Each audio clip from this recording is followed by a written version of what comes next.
One man, 10 opponents, no wires. Ip Man didn't just revive martial arts cinema, it redefined it. What started as a small biographical film about Bruce Lee's teacher turned into a phenomenon that made Donnie Yen a legend and brought Wing Chun back from the shadows. But behind the graceful combat and quiet dignity, nothing was simple. The lead role was rejected twice. The fight choreographer broke ribs on purpose. In one scene, it was so brutal the crew thought someone might actually die. These are 20 weird facts about Ip Man. And the bonus? There's a deleted scene so violent it would have changed the entire film. Take your stance. This story hits harder than you think. Number 1. Before Donnie Yen became the face of Ip Man, the role belonged to someone else entirely.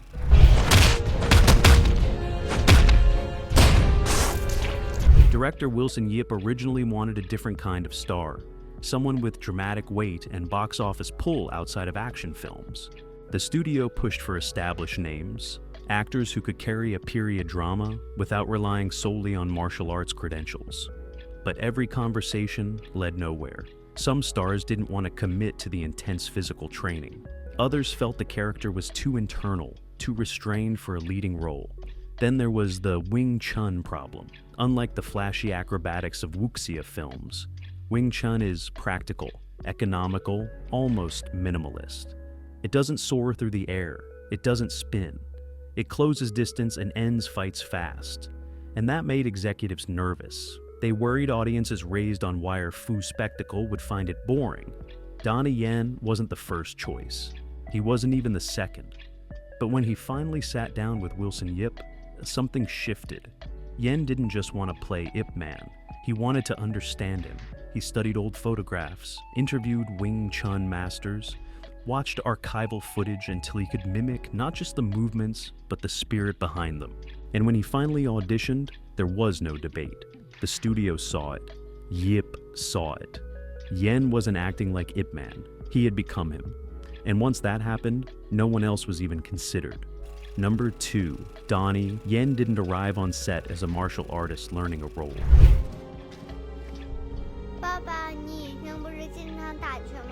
Yen had trained in multiple disciplines since childhood.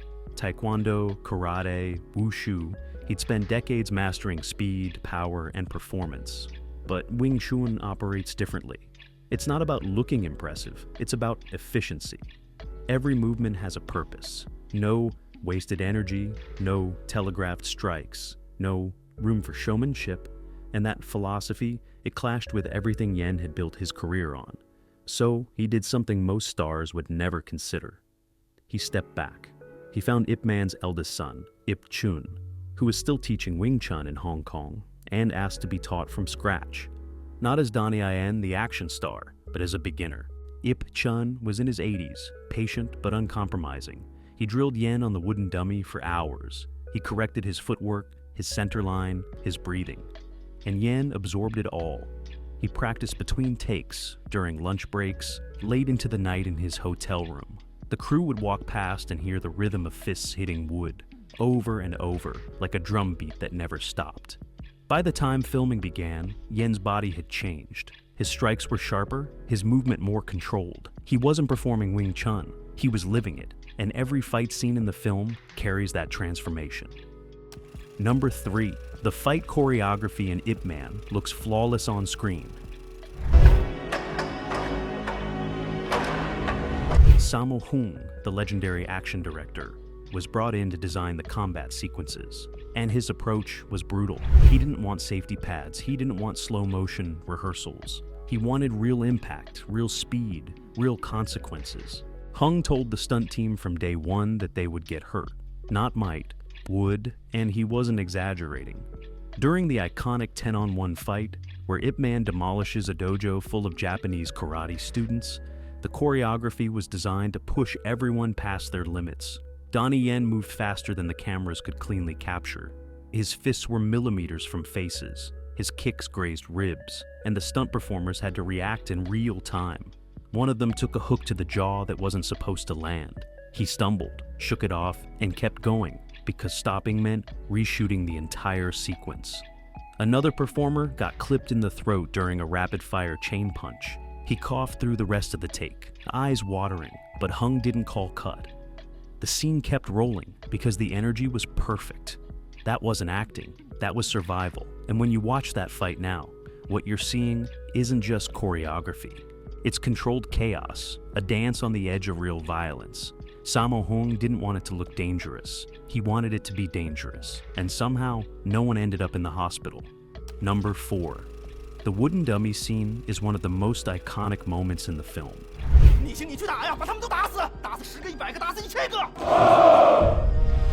Ip Man stands alone in his training hall, moving through forms with meditative precision. It's quiet, it's focused, and it's completely real. That wasn't a prop dummy.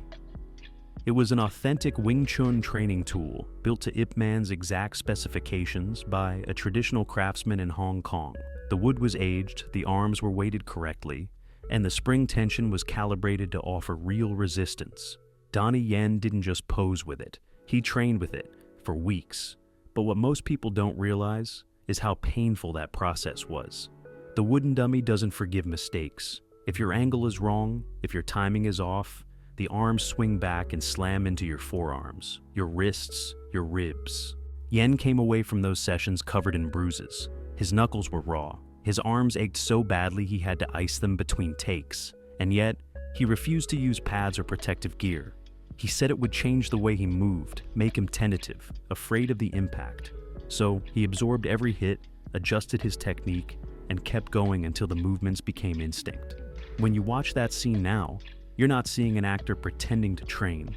You're seeing real conditioning, real pain, and real mastery being forged in real time. And number 5, the film's emotional core rests on the relationship between Ip Man and his wife.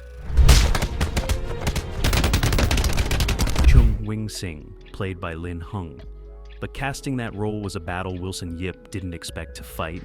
The studio wanted a bigger name, someone with star power who could draw audiences beyond martial arts fans. They suggested several established actresses, some with awards, others with massive box office appeal, but Yip refused. He said the role wasn't about fame, it was about presence, about quiet strength, about a woman who could stand beside Ip Man without overshadowing him or fading into the background. Lin Hung was relatively unknown at the time. She'd done smaller roles, nothing that prepared her for the scrutiny of a major production. But when she auditioned, something clicked. She didn't play Chung Wing-sing as a victim or a stereotype. She played her as an equal. A woman who understood her husband's calling but wasn't defined by it. A woman with her own quiet power. Yip saw that immediately and fought for her. The studio pushed back, argued, delayed, but Yip held firm. And once filming started, even the skeptics understood.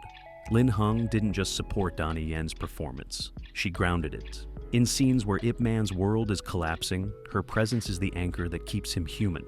She never raises her voice, never demands attention, but every frame she's in, you feel her. That wasn't luck. Number 6. One of the most talked about scenes in Ip Man is the fight against the Japanese general. It's the climax, the moment where Ip Man's restraint finally breaks, and he unleashes everything he's been holding back.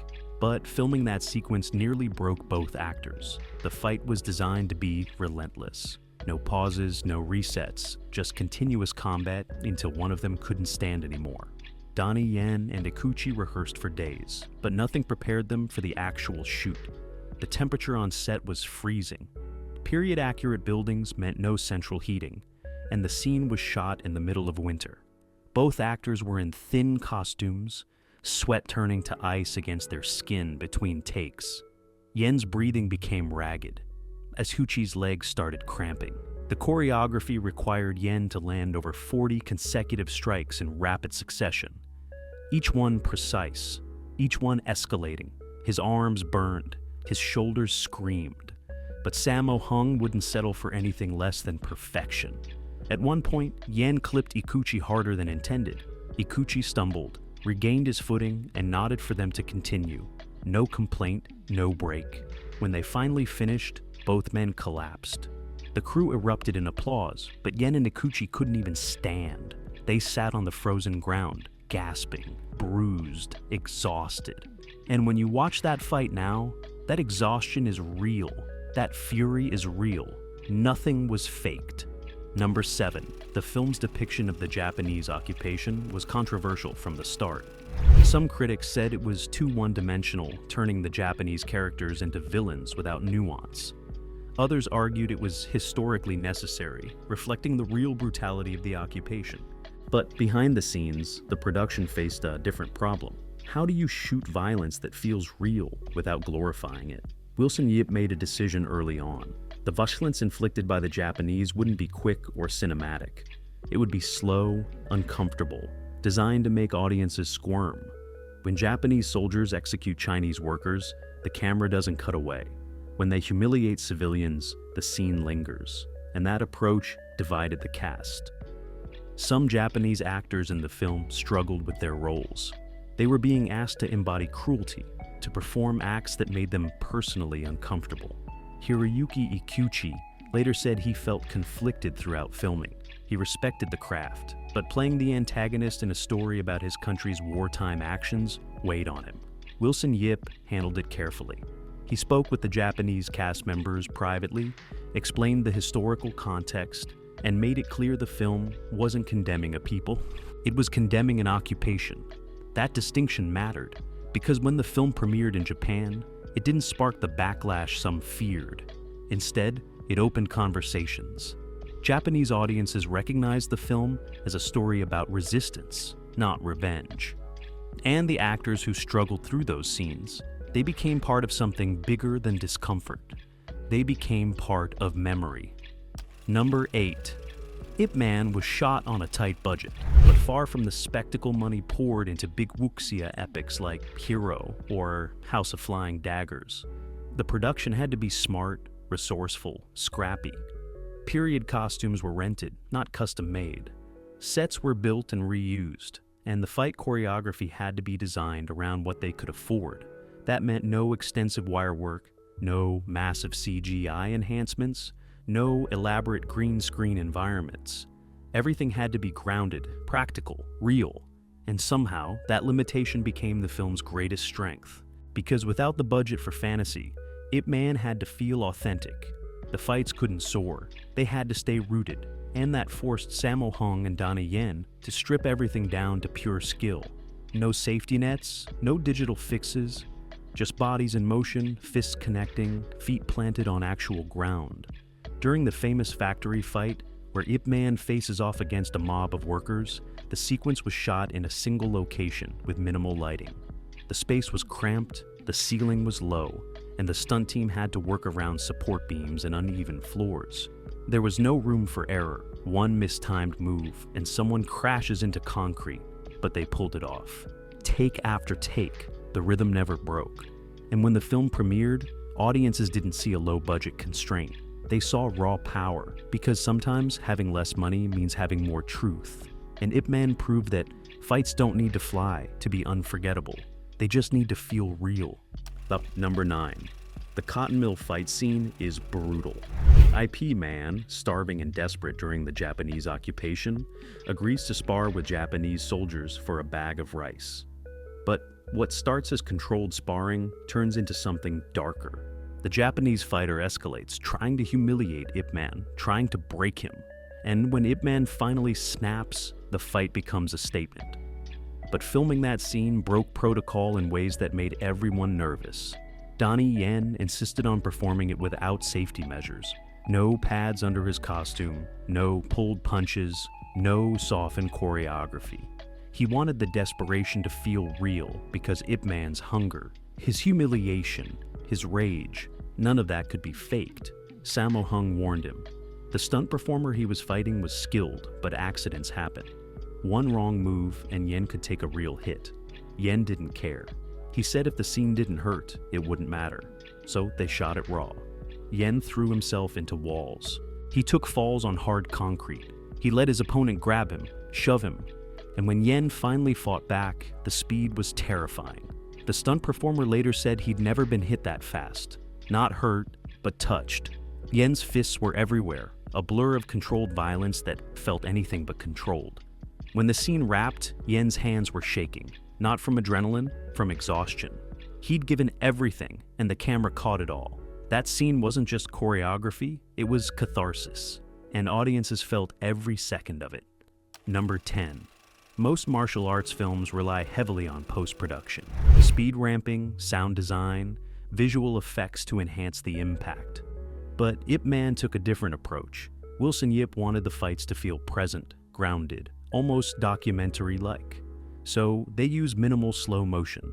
Most sequences were shot at normal speed, with the camera following the action in real time. And that created a massive challenge. Because when fighters move that fast, the camera has to keep up. Cinematographer Poon Hang Song used handheld rigs for many of the close-quarters fights, moving with Donnie Yen, anticipating his strikes, his footwork, his changes in direction. It was exhausting work.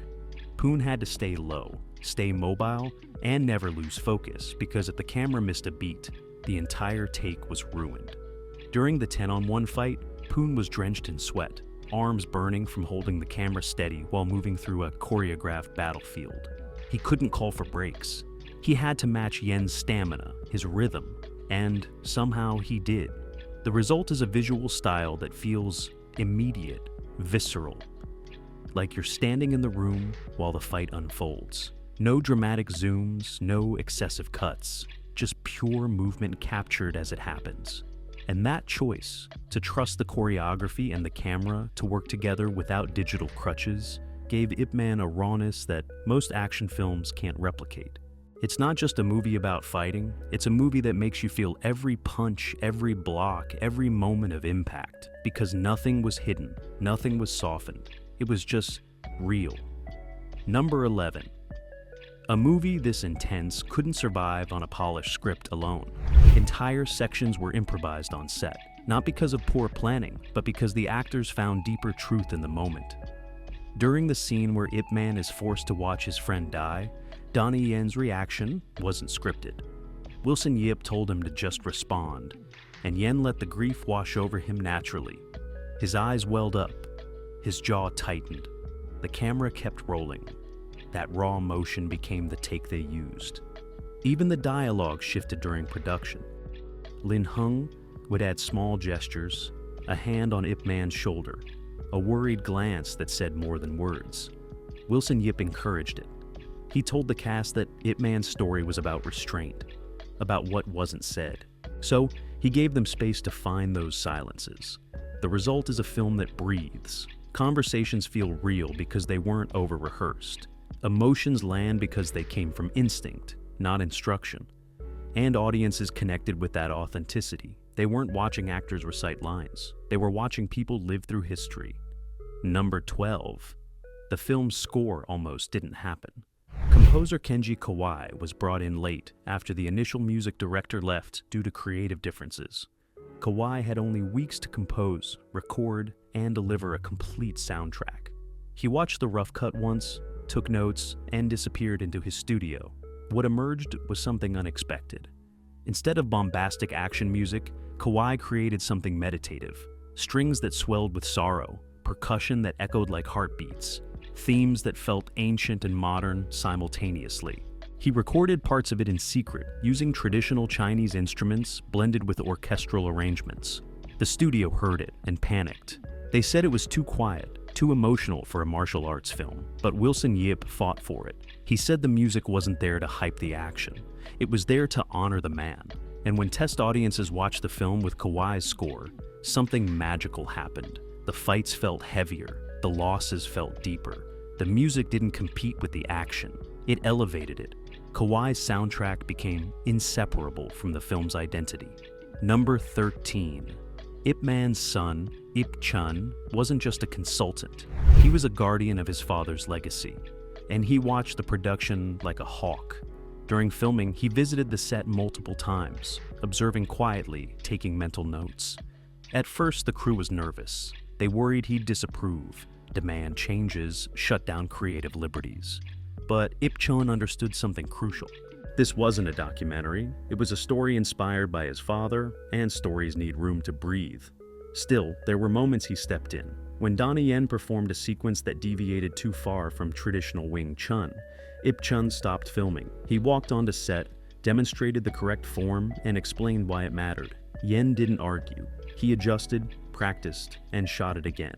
Those interventions weren't about ego. They were about accuracy. Because every movement in Wing Chun has meaning. And losing that meaning meant losing Ip Man. When the film premiered, Ip Chun attended. He sat in silence, watched his father's life reimagined. And when the credits rolled, he stood and applauded. That endorsement meant everything. Number 14. There's a deleted scene that would have changed the entire film. Originally, the ending was darker. After defeating the Japanese general, Ip Man doesn't walk away victorious. He collapses.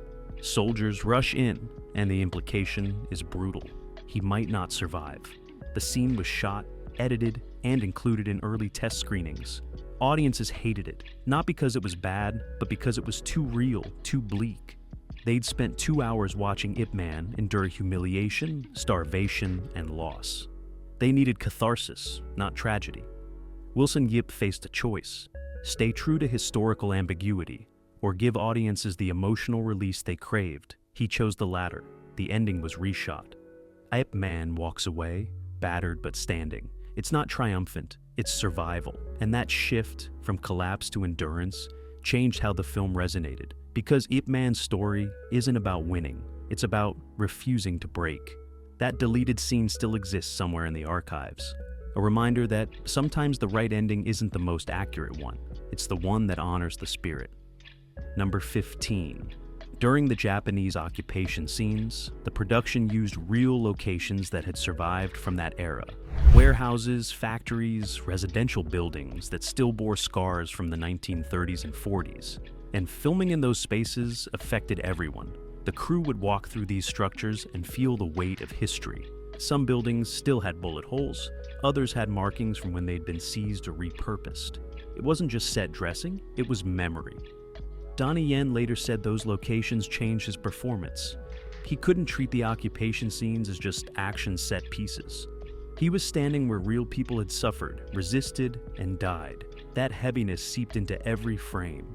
When Ip Man walks through devastated streets, Yen's expression isn't acted, it's absorbed. The art department barely had to decorate because the decay was already there.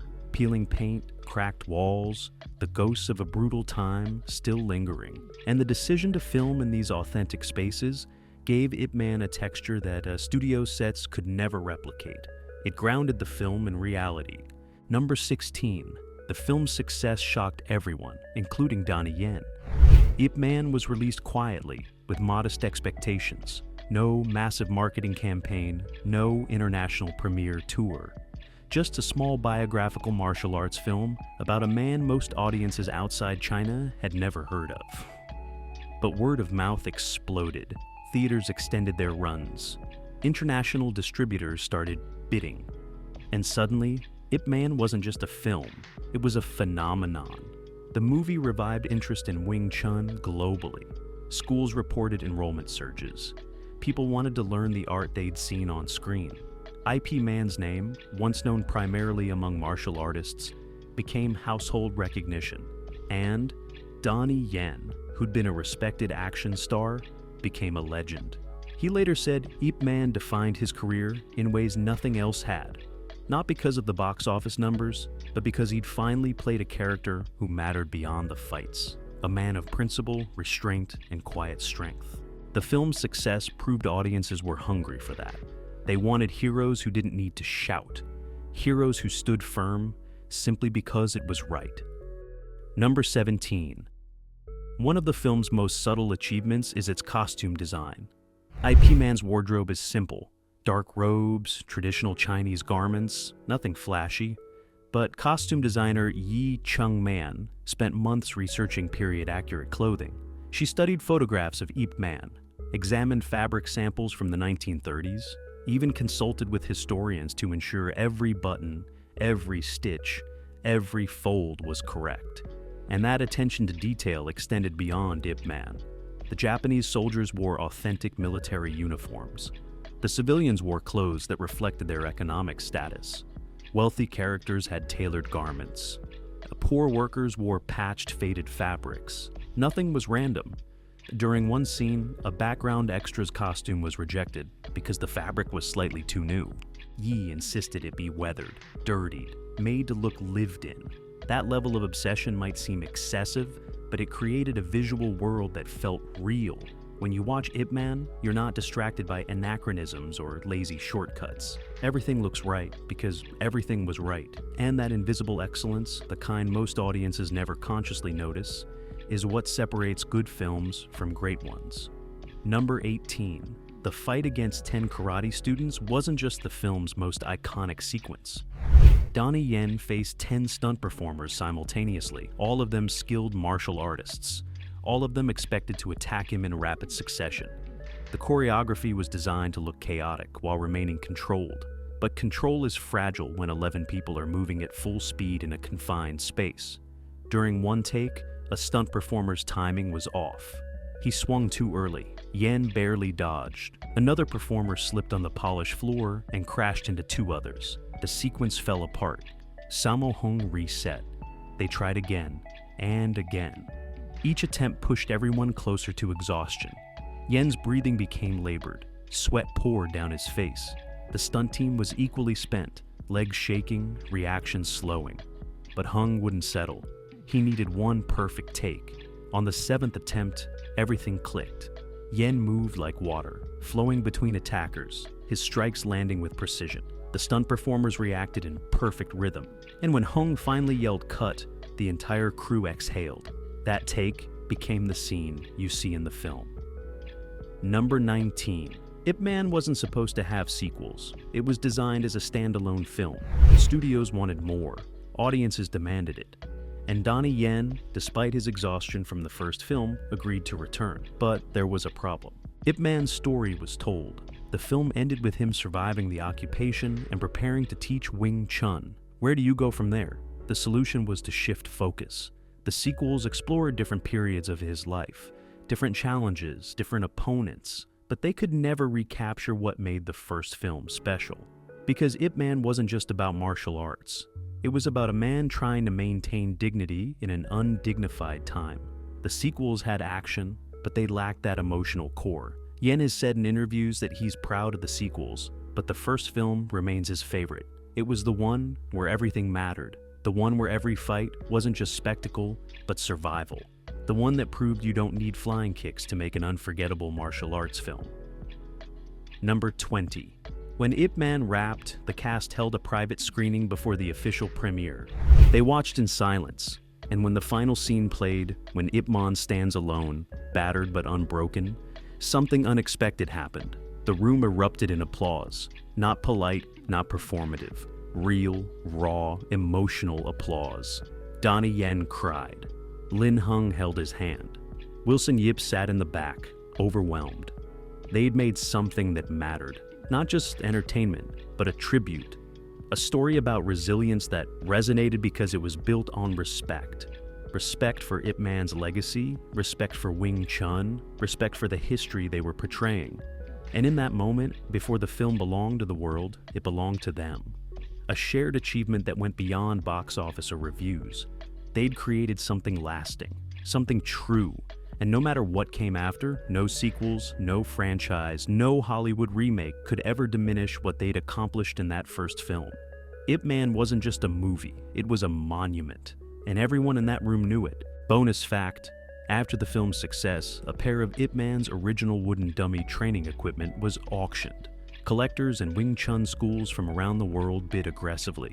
But the winning bidder wasn't who anyone expected. Donnie Yen purchased it himself. He didn't do it for publicity. He didn't announce it. He quietly placed the winning bid and had the equipment shipped to his private training space. When asked why, he said it felt right. The film had changed his life, deepened his understanding of martial arts, and connected him to a legacy he'd only portrayed. Owning a piece of Ip Man's actual training history wasn't about possession, it was about continuation. Yen still trains with that equipment, still practices the forms Ip Chun taught him, and sometimes, late at night in his home, you can hear the rhythm of fists hitting wood, the same sound that echoed through Ip Man's life, through the film, and now through Yen's own journey. Because some connections don't end when the cameras stop rolling, some stories become part of you. And for Donnie Yen, Ip Man was never just a role. It was a transformation, one that he carries with him, one strike at a time.